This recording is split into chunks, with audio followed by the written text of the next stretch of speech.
inta aan jikada ku jiro iyadana hawsha kale haysaa soo xad gartama ama dharkaygii bay dhaqaysaa ama ilmihii bay u qabeynaysaa ama ma aragta hawl kale haysaa intay taa haysa inaan u fadhiyo maaha tanna aan sugo tan waa tan wada cuni leeyahay ilmahaygiiba ay cunaaya suuq aad wax ka soo gadid oo aad keentid talaabo walba wallahi ajir baad ka helaysaa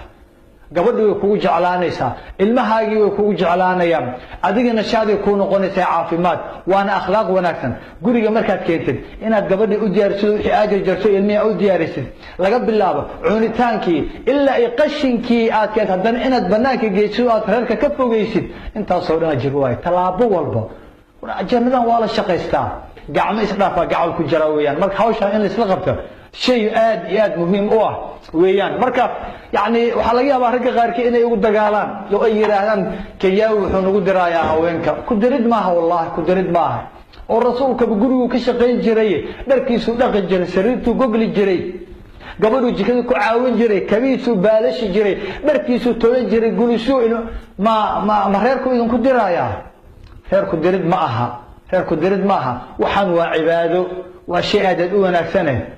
gabdhaha la caawiyo aniga maxamed ahaan ah waqtiga aan dacwada ku jiro ama aan ku jiro maaragtay waxbarasho ama aan cibaado ku jiro maahane inta kale wallahi waqtiga aan aad u jecelahay ee aan marnaba ilaaweynin waa waqtiga reerkayga aan ka shaqaynayo weeyaan gabadha aan caawinayo khaasatan gelinka hore subaxii waxa waay xalay oo dhan bay gabadha soo jeedi ilmahaasi u soo jeedi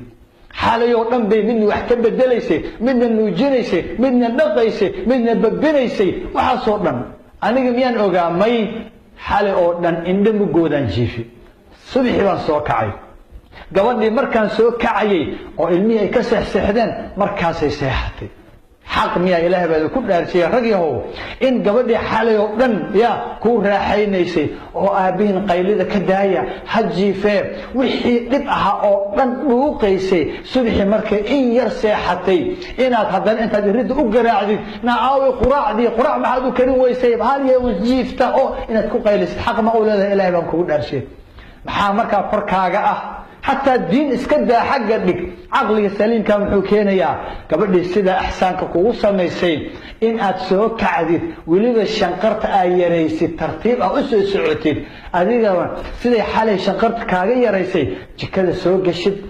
dhaqdid wixii alaaba ah ajar jartid aad karisid diyaarisid ilmihi soo kicisid u cadaydid dhar u xidhid quraacdi ina siisid ilmihi iskuulka ama aad geysid ama dugsiga leeyin aad geysid hadaan ilaahay oo fasaxay yihiin guriga ku ciyaaraan shaqadaadii aad aadid iyadana maxay sameynaysaa ma taqaanaa wallahi haweenka waxa ihsaan loo galay ugu fiican yihiin markay aragto wixii inaad sida u diyaarisid waa marka hore meeshaas kal gacal iyo jacayl iyo duco ayaa horta ka iimaanaysa iyadana qadadii si fiican u diyaarinaysaa hawshii inta kale diyaarinaysaa waxaad maanta soo laabanaysaa adigoo xanaaqsan oo ay rag isku soo xanaaqdeen adigoo culeysida adigoo hammi iyo murugsida adigoo maaragtay kacsan ayaad iimaanaysaa iyadana waxay diyaar u tahay iridda inay kugu qaabisho inay ku dajiso culeyska inay ka qaado iyada qaadanaysa la soco gurigiina way ku sii habaysay tan waa tan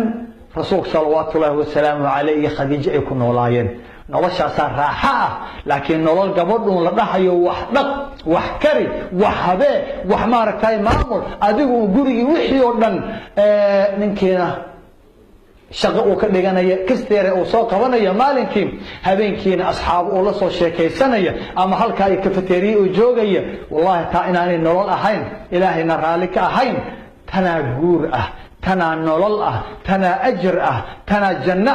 جنة الدنيا قفن قالين الجنة آخر قال مايو مخايضها يكفتيرية إيميلها عاد مارتا وقتي كل مسين اسكت دايو هل كان اللي كجباها يا هاي قرية اللي كجباها يا هاي قريا وكان اللي ويدين يويان مالك قيام إلهي إذن ويدين يو أبدك إلهي إذن ويدين يو حاسك إلهي إذن ويدين يو ما من عبد وكل عليا دائما حديثك ما من عبد يسترعيه الله رعية يموت يوم يموت وهو غاش لرعيته إلا حرم الله عليه الجنة qofkii mas'uul laga dhigay ubad loo dhiibay reer loo dhiibay oo haddana aanan oo soo dhimanaya maalinku dhimanaya isagoo amaanadii gudi waayey dayacay ka fogaaday wax u qaban waayey aanan ka soo bixin noo yimaada ilaa xarama allahu calayhi aljanna ha iska xarimin jannada